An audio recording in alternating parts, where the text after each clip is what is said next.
Hello everyone, and welcome to another EDH gameplay video brought to you by Affinity for Commander. My name's Martin. And my name is Alex. Given that our city's Pride Parade took place earlier this month, we thought that we'd get some of our LGBT friends together for a game. So without further ado, let's see those opening hands. My commander is Atraxa, Praetor's Voice. I keep an opening hand containing Birds of Paradise, Gideon, ally of Zendikar, Obnixilis Reignited, Cultivate, Marsh Flats, Sea of Clouds, and Sandstep Citadel. My commander is Breya, Ethereum Shaper.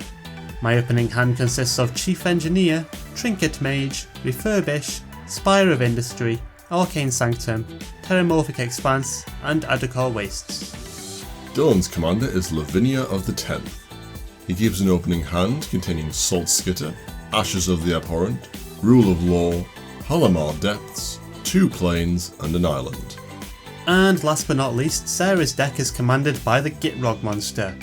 She keeps an opening hand of Titania, Priest of Argoth, Life from the Loam, Harrow, Crucible of Worlds, Beast Within, Wasteland, and Dryad Arbor.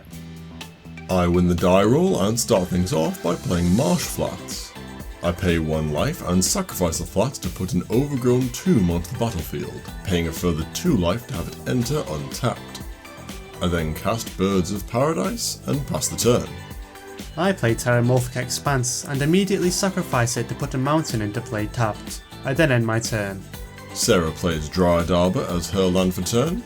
She then passes to Dylan. In his turn, Dylan plays Halimar Depths. He rearranges the top 3 cards of his library and passes the turn. For my turn, I play Sea of Clouds and cast Cultivate.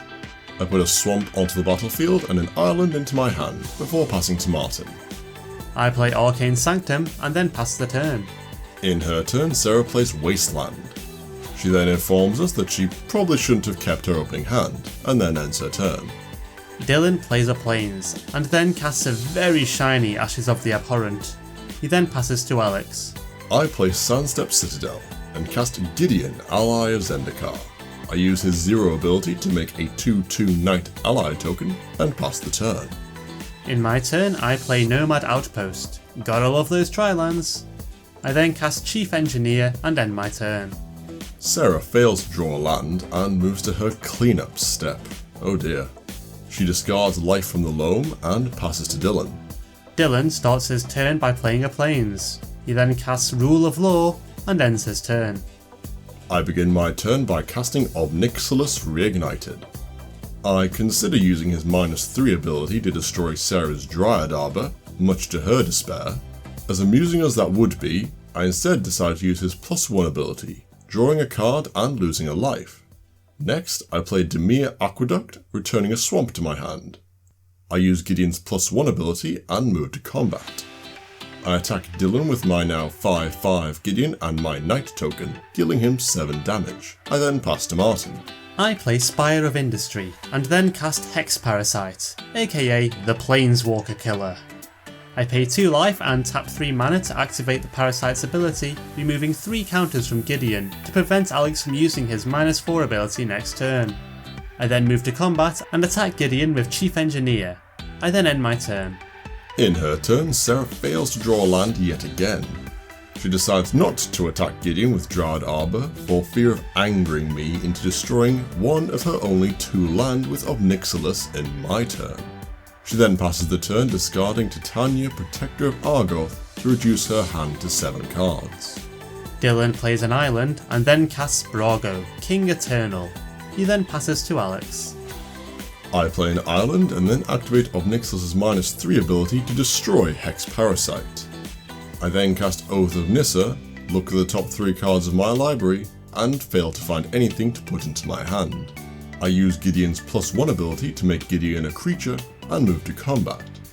I once again attack Dylan for 5, and he chooses not to block. I then pass the turn. I start my turn by casting Trinket Mage and search my library for Sol Ring, which turned out to be the next card in my library. Sadly, I am unable to cast it due to Rule of Law, so I pass to Sarah. In her draw step, Sarah decides to dredge 3 thanks to Life from the Loam. This gets around Dylan's Ashes of the Abhorrent thanks to it being a replacement effect, not an activated ability. Hooray for technicalities! She then casts Life from the Loam, allowing her to return the windswept heath and swamp she just milled to her hand. Sarah then plays the heath, pays 1 life and sacrifices it to put Overgrown Tomb onto the battlefield tapped, and ends her turn. For his turn, Dylan plays an island. He then casts his commander, Lavinia of the 10th, detaining everything other than Ob Nixilis. Moving to combat, Dylan attacks Ob Nixilis with Brago, Alex declares no blocks, Ob Nixilis takes 2 damage, and Dylan chooses to flicker both Brago and Lavinia, detaining everything other than Ob Nixilis once more.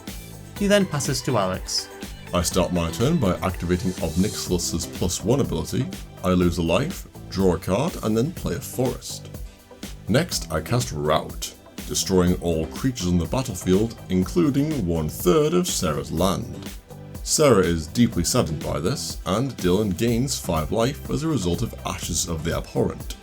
Unable to activate any of Gideon's abilities due to him being detained, I pass the turn. I play a Darker Wastes, followed by the Soul Ring that I tutored for last turn. With nothing more to do, I pass to Sarah. Sarah once again dredges 3 cards thanks to Life from the Loam, and plays a swamp. She then casts Crucible of Worlds, which she hopes will be the end of her mana problems. Back in the game, Sarah ends her turn. In his turn, Dylan casts Salt Skitter. He then passes to Alex. I activate Ob Nixilis' +1 ability, losing a life and drawing a card. I then play a Plains and activate Gideon's 0 ability to make a Knight Ally token. Salt Skitter exiles itself, and I cast Teferi, Hero of Dominaria. I use his +1 ability to draw a card, and go to my end step. I untap 2 lands thanks to Teferi, Salt Skitter returns, and Martin moves to his turn. I begin my turn by casting Sharum the Hegemon, causing Salt Skitter to exile itself. I return Hex Parasite to the battlefield with Sharum's ability, and then pay 2 life and tap my remaining land to remove a counter from Ob Nixilis. I then end my turn. Instead of drawing, Sarah chooses to dredge 6 thanks to Golgari Grave Troll. Moving to her end step, Sarah discards the Grave Troll that she just dredged to reduce her hand size to 7 and passes to Dylan. Dylan starts his turn by attacking Teferi with his Salt Skitter, Alex blocks with his Knight, and Dylan moves to his second main phase. He casts War Tax and then ends his turn. I start my turn by activating Ob Nixilis' +1 ability, drawing a card and losing a life. I then ask Martin for a turn of him not attacking my planeswalkers in return for me temporarily dealing with Rule of Law. Sarah then chimes in that she is going to deal with Rule of Law for good in Martin's end step, and Martin rejects my offer. How rude! I decide to +1 Teferi, drawing a card, and then +1 Gideon. Moving to combat, Dylan activates War Tax, making me pay 1 if I want to attack. I decided the price is too high and move to my post-combat main phase. I cast my commander, Atraxa Praetor's Voice, causing Salt Skitter to go to exile. I then go to my end step and the Salt Skitter returns to the battlefield. I untap 2 lands, proliferate my walkers, discard down to 7, and then pass to Martin. In my turn, I sink 7 mana and 2 life into Hex Parasite, removing 7 counters from Teferi. Teferi leaves the battlefield, and I play Dimir Aqueduct, returning a Darker Waste to my hand. Moving to combat, I attack Gideon with Sharum and Ob Nixilis with my now 8/1 Hex Parasite. Alex blocks the Hex Parasite with Atraxa, causing both of them to die, and Gideon is squashed by my Sassy Sphinx. Alex gains 4 life as a result of Atraxa's lifelink, and I end my turn. In response, Sarah casts Beast Within, destroying Rule of Law, and gifts Dylan with a 3/3 beast. Salt Skitter exiles itself, but given that we are already in my end step, remains in exile until the following end step. Sarah then moves to her turn. Sarah decides not to dredge this turn and instead draws a card. She then casts Harrow, sacrificing a swamp to put 2 forests into play. Next, Sarah plays Temple of the False God out of her graveyard and casts Splendid Reclamation. She returns 7 lands to the battlefield tapped, puts 10 ice counters on Dark Depths, and passes the turn. Salt Skitter rejoins the battlefield and Dylan moves to his turn. Dylan begins his turn by attacking Ob Nixilis with both of his creatures. Ob Nixilis dies, leaving Alex without any planeswalkers for the first time since turn 3. In his second main phase, Dylan casts Peregrine Drake, causing Saltskitter to once again leave the battlefield. Dylan then untaps all of his lands, and casts Planar Guide before ending his turn. Saltskitter returns to the battlefield, but let's be honest, probably won't be sticking around for long. I play Glacial Fortress, followed by Ajani, Mentor of Heroes. I activate his +1 ability, and fail to find a legal target to put into my hand. Sad Alex. I cast Nissa, Voice of Zendikar, and use her +1 ability to make a 0/1 plant token. Saltskitter goes to exile, and then I move to my end step. I start my turn by replaying a Darker Wastes, and cast Padim, Consul of Innovation. Saltskitter leaves the battlefield, a phrase I'm really getting tired of saying.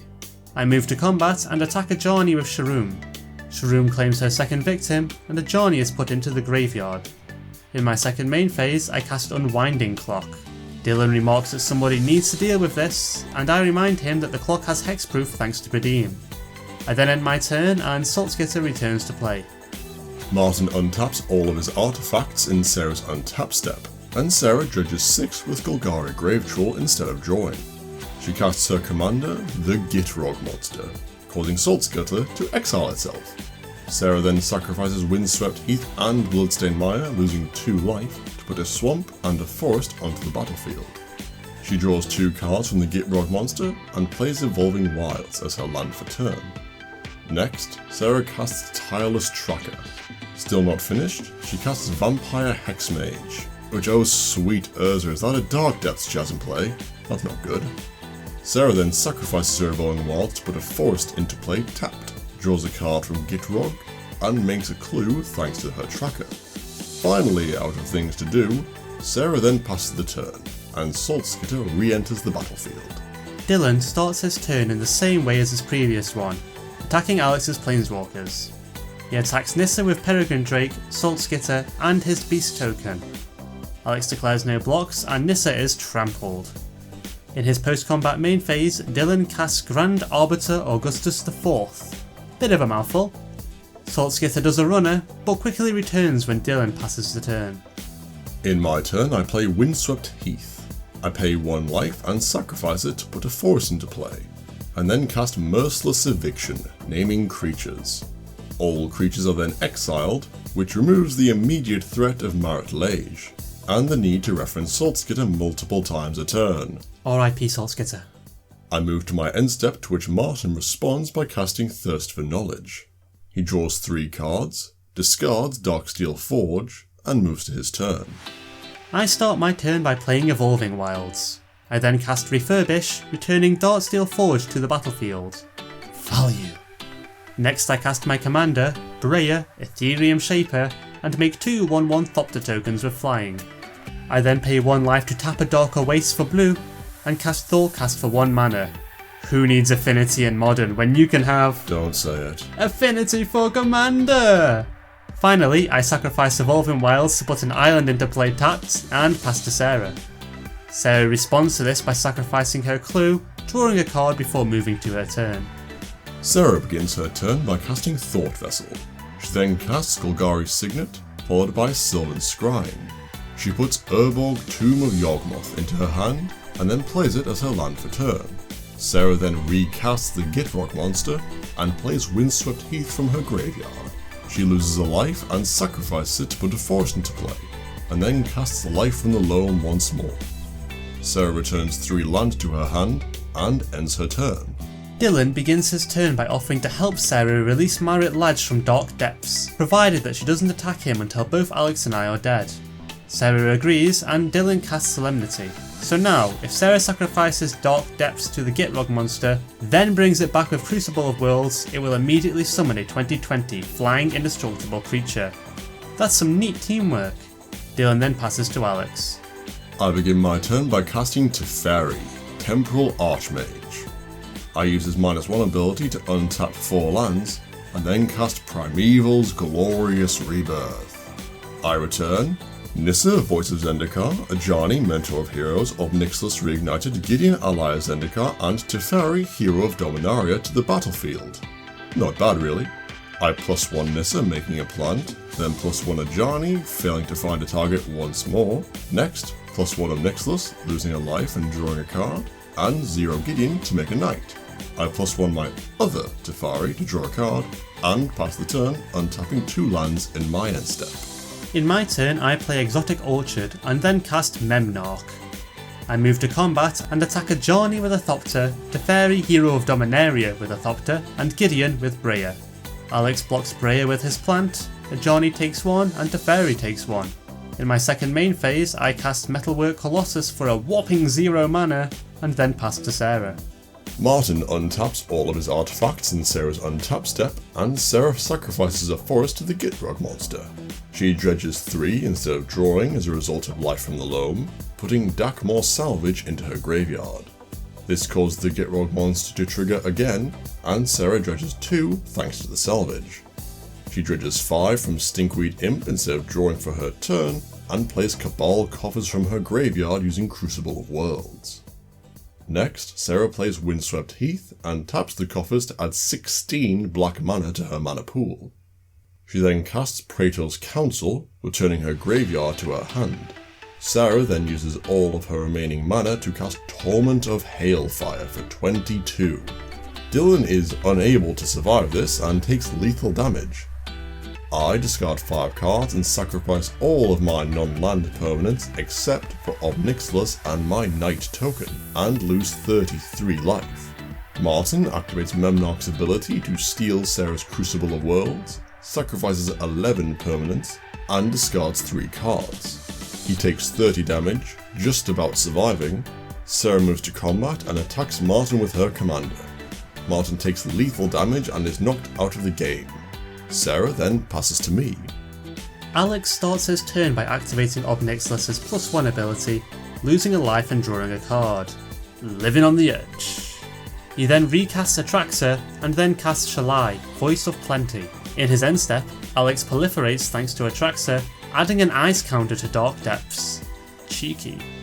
Sarah sacrifices a Swamp to the Gitrog Monster in her upkeep. She then plays 2 lands for turn and adds 17 mana to her mana pool using Cabal Coffers. Next, Sarah casts Cryptghast, providing her with access to even more mana. Not yet satisfied with the amount of mana that she can produce, Sarah casts Zendikar Resurgent. Now, she's just really showing off. Sarah then casts Putrid Imp, drawing a card from Zendikar Resurgent. She then realises that Cryptghast has Extort, draining me from my final point of life. Well, that's it for this episode. What a turnaround for Sarah, who had such a weak start to the game. If you like what you've seen, don't forget to like and subscribe, and click the bell icon to receive notifications for when we release new videos. Also, you can follow us on Twitter, @4commander, or check out our other videos via the links on screen. We'll see you next time.